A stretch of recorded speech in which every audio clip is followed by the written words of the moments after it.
अस्सलाम वालेकुम, आप देख रहे हैं प्राइम पोस्ट। आए डालते हैं आज दिन की खबरों पर एक नज़र। एडिशनल डिप्टी कमिश्नर किश्तवाड़ पवन कुमार, जिनके पास सीईओ केडीए का चार्ज भी है, आज किश्तवाड़ कमेटी के प्रेसिडेंट रियाज अहमद जरगर की मौजूदगी में किश्तवाड़ शहर के लिए हाई मास्क लाइट और स्ट्रीट लाइट के लिए विद्युतकरण व मरम्मत का कार्य शुरू किया है। देखिए, आज हमने जो है एक फाउंडेशन स्टोन जो है वो रखा है।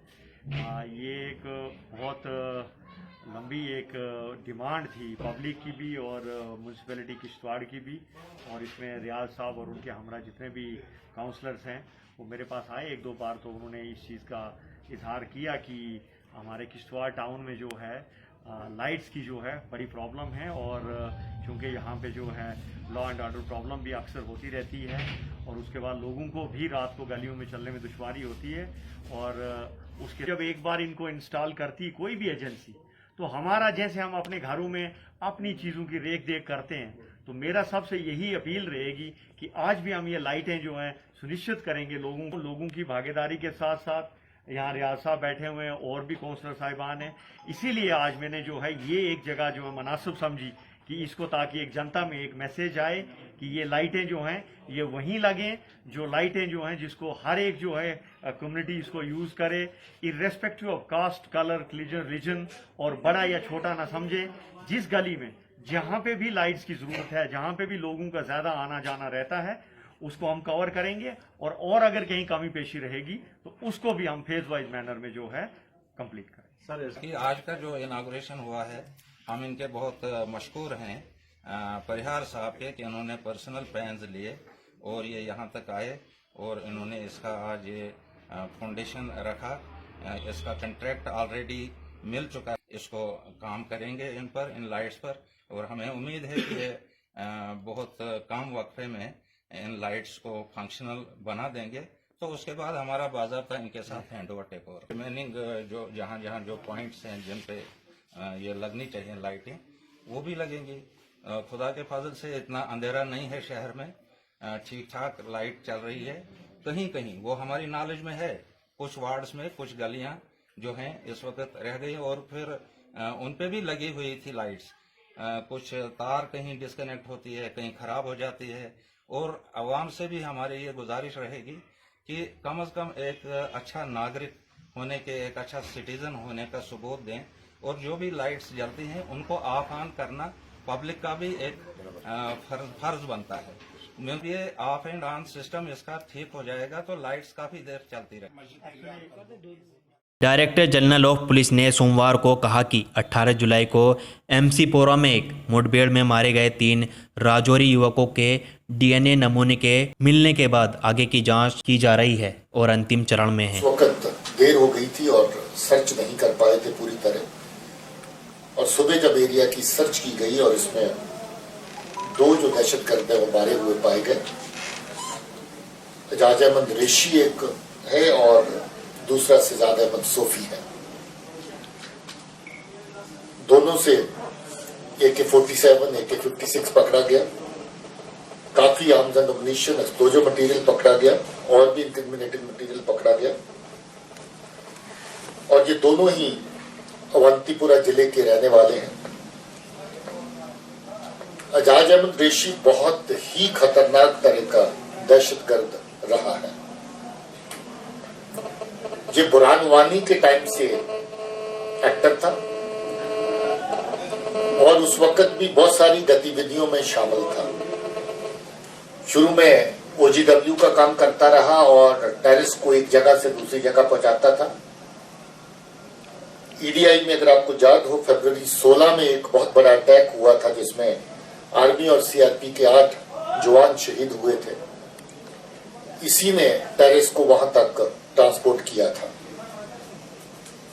उसके बाद ये खुद दहशतगर्द बन गया, लश्कर तौबा ज्वाइन किया इसने, और उसके बाद एक अटैक जून में हुआ जो क्रिस्बल पामपुर में, उसमें भी 8 लोग CRP के मारे गए थे, उसमें जो सीधे रूप में शामिल था। फिर एक दिसंबर में कदलबल पामपुर में अटैक हुआ, वो अटैक भी इसने लीड किया था, उसमें 3 हमारे आर्मी के जवान शहीद हुए थे। इसके अलावा टेररिस्ट को अपनी सफों में शामिल करना, अपने साथ मिलाना, मोटिवेट करना, दहशतगर्द बनाना, उसमें इसका बहुत बड़ा हाथ था। 4 दहशतगर्द ऐसे जो लश्कर तौबा में जो नामी इसने पैदा किए, तसद्दुक अमीन, साकिब खांडे, रफीक अहमद डार, आदिल अहमद बडगामपुरा वाला, चारों के चारों मारे जा चुके हैं, मगर इसी ने उनको ज्वाइन भी करवाया था लश्कर तौबा और उनको ट्रेन भी किया था। Pakistan and its agencies, it's not happening on its own. Killing of recent killing of Advocate Babar Qadri would have been ordered somewhere from, instructed somewhere from, instigated somewhere from Pakistan. Terror handlers who are operating from across the border. It's not a normal killing which has happened. We have seen the audio videos which were issued by Babar Qadri before he was unfortunately killed by the terrorists. As I said, we have identified the people. We would also try to get into the roots of as to how it was planned, where the conspiracy took place. But every time, it ends up with somebody working from across, and then this has been done to send a sense of scare among the people that they are not able to speak truth.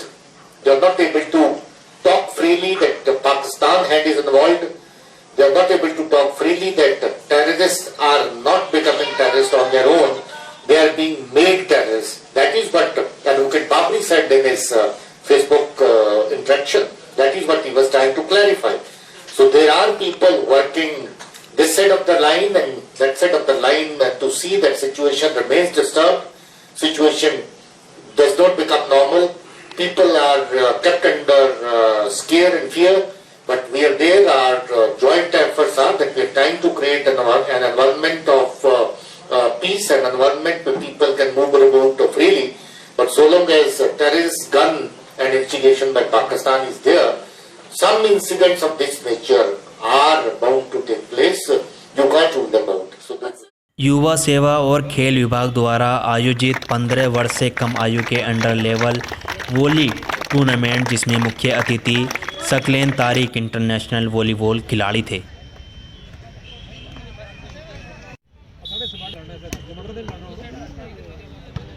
सबसे पहले तो जो department of youth service and sports है उसका thank you करना चाहता हूँ, जिन्होंने मुझे मौका दिया यहाँ पे आने के लिए। और उसके बाद जैसे सबको पता है कोरोना वायरस जितनी लहर चली थी, उसके बाद आज फिर से स्पोर्ट्स इवेंट्स ओपन हुए हैं, जोन में हर डिस्ट्रिक्ट में ओपन हो रहे हैं, और एनसीई के भी जो सेंटर्स हैं वो भी 1 तारीख से ओपन हो रहे हैं। तो लग रहा है कि जैसे बात चल रही है कि स्पोर्ट्स अथॉरिटी ऑफ इंडिया के जो हॉस्टल्स हैं वो भी 10 तक ओपन हो जाएंगे, 10 अक्टूबर तक। तो अब यही है कि अपने आप को सेफ रखें जितना भी हो सके। खुद यूथ सर्विस स्पोर्ट्स जो है डॉक्टर सलीम अहमद साहब, उनका यही मिशन है कि डिपार्टमेंट जो है यूथ सर्विस स्पोर्ट या स्कूल गोइंग चिल्ड्रन को ही डील करता है। तो इस तरह से कि इस कोविड में जो है हमने बच्चों को जो है स्पोर्ट्स में इन्वॉल्व किया, और उनके जो इम्यून सिस्टम है उसको मजबूत करने का सबसे बेस्ट तरीका जो है वो यही है कि बच्चों को स्पोर्ट्स में इन्वॉल्व किया जाए। और आज के मेहमान खुसूसी जो, जैसा कि आपको पता है कि सकलैन तारिक जो हैं हमारी रियासत जम्मू कश्मीर के वाहिद इंटरनेशनल खिलाड़ी हैं। तो आज इस जो हमारे 14 जो है ये बडिंग ग्रुप्स होता है, तो इसमें मैं समझता हूँ कि सकलैन का आना और इन बच्चों से इंटरेक्ट होना ये बड़ी इंस्पायरेशन बनती है इन बच्चों के लिए। कई बच्चे इसको आइडियल लेके इसको प्रोफेशनलाइज तरीके से जो वॉलीबॉल है उसको अडॉप्ट करेंगे। तो हमारी यही कोशिश थी कि सकलैन को हमारे यहाँ लाने का मकसद यही था कि इन बच्चों में जो है वो इंस्पायरेशन जो है वो दी जाए। पीडीडी दुर्घटना पीड़ितों ने लंबित वेतन SRO 43 के लागू होने की मांग की। एक्सीडेंटों के साथ हमारी तनख्वाह, एक्सीडेंटों के साथ इंसाफ न होगा, इंसाफ के आगे we want हमारी मांगे होगा, इंसाफ के आगे एक्सीडेंटों के साथ हमारी तनख्वाह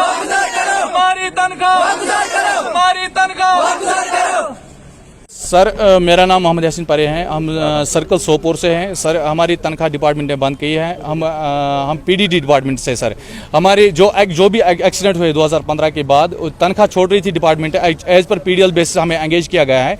2015 के बाद अप्रैल महीने से हम अप्रैल महीने तक हमारी तनख्वाह 20 अप्रैल तक हमारी तनख्वाह मिल रही थी। उसके बाद डिपार्टमेंट ने हमें एक्सीडेंट केसों की तनख्वाह बंद की है। सर हम चाहते हैं कि जल्द से जल्द हमारी तनख्वाह रिलीज हो जाए। सर आपकी जो विक्टिम सर हम जब से मेरा भाई गया है इस डिपार्टमेंट में, वो ऑन स्पॉट डेथ हो चुकी है उसकी। उसके बाद पीडीडी डिपार्टमेंट ने हमें पीडीएल ऑर्डर दिया है, जो कि मेरा भाई था वो भी पीडीएल ही था।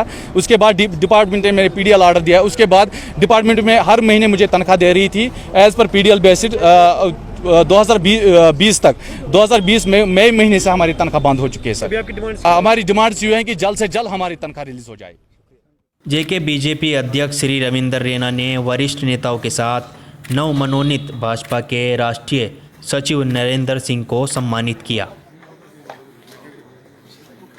और बाकी हमारे जो वरिष्ठ नेतागण हैं, मैं उनसे अनुरोध करता हूं कि सारे सबके सब भारतीय जनता पार्टी के हमारे राष्ट्रीय सचिव प्रोफेसर नरेंद्र सिंह जी को पटका बनाकर उनको सम्मान देंगे। और मैं सबसे अनुरोध करता हूं जो भी कार्यकर्ता यहाँ बैठे हैं उनकी ताली की आवाज बंद नहीं होनी चाहिए जब तक उनका सम्मान होगा। ये बड़ी गर्व की बात है कि भारतीय जनता पार्टी का एक हमारे साथी आज राष्ट्रीय टीम के अंदर सम्मिलित हुए हैं। ये गौरव में एक इतिहास लिखा जाएगा कि हमारे साथ जो पार्टी की मेहनत करते थे आज वो इतने जम्मू कश्मीर में शिक्षक संघ श्रीनगर में प्रेस कॉन्फ्रेंस किया। This conference is being organized under the banner of Jammu Kashmir Teachers Association, which is a guardian of almost 86,000 of teachers of the Jammu and Kashmir, and 15 lakh students of poor families which are presently enrolled in government schools. We are guardian of these poor students, poor candidates, and which came from their poor families as well. We have 3-point agenda in this press conference. First of all, recently Department of Education ने एक training programme organise किया है जिसका नाम impact है।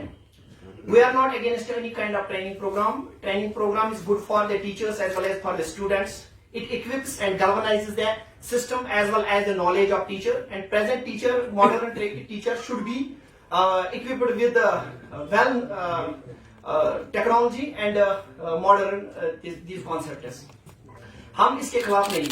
मसला ये है कि ये ट्रेनिंग जो यहाँ पे गवर्नमेंट ने इम्पैक्ट के नाम पे शुरू की, ये एक पर्टिकुलर फोक जो टीचर्स है, टीचर 2 एंड टीचर 3 के लिए हुआ है ये programme.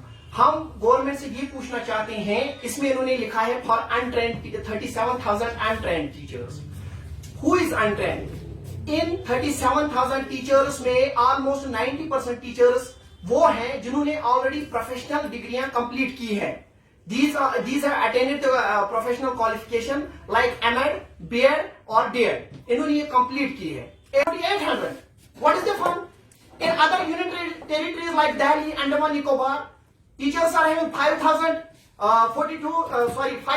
and 4,200 rupees as this grade pay. This is a clear-cut discrimination. If we are in Union Territory of Jammu and Kashmir, our teachers have proved they are right now performing duties at airport, COVID hospitals, sampling centers, provided besides teachers are teaching the students via online and community classes. Policy. A teacher is in same school from last 20 years. Not only 20 years, few females. They have been married in other districts. एक teacher, female teacher है, गांधरबल की female teacher को अनंतनाग में शादी हो गई है। And government should think about that. इसमें क्या उसकी गलती है? उसको नहीं कहा जाता है, नहीं आपको गांधरबल में ड्यूटी देनी है, मरते दम तक देनी है duty. What does this mean? The file has been forwarded by the concerned Director of School Education. We are happy that Director of School Education forwarded the file of proposal of transfer. लेकिन अभी तक नहीं हुई। What is the reason कि वहाँ पे 2 महीने से अप्रूव नहीं हुई है file? Is this a lobbyism? Is something else? We do not know. This is a burning issue. Teacher एक जगह 20 साल 15 साल से काम कर रहा है, एक जगह से उसको कम्युनिटी अब उसको बहुत सारी प्रॉब्लम्स फेस हो रही है अब सोसाइटी में भी। हमें चाहिए इस पर डिपार्टमेंट ऑफ एजुकेशन को चाहिए, हमारी जरूरत है डिपार्टमेंट को, जहां पे जरूरत है हम फ्रंट लाइन पे रहते हैं, उनको जहां पे भी जरूरत पड़ी हमने इलेक्शन ड्यूटीज दी, कोविड-19 ड्यूटीज दी, इवन लास्ट ईयर जो हालात बने लेकिन उसके बावजूद हमने एग्जाम्स भी कराए। जो इम्पॉसिबल लग रहा था, टीचर्स ने एग्जाम्स भी कराए और बच्चों का नुकसान नहीं होने दिया। इस साल ऑनलाइन जो एक नया कॉन्सेप्ट आया टीचिंग का, लेकिन टीचर्स ने बहुत इसमें जो अपनी तरफ से जो है बहुत मेहनत की।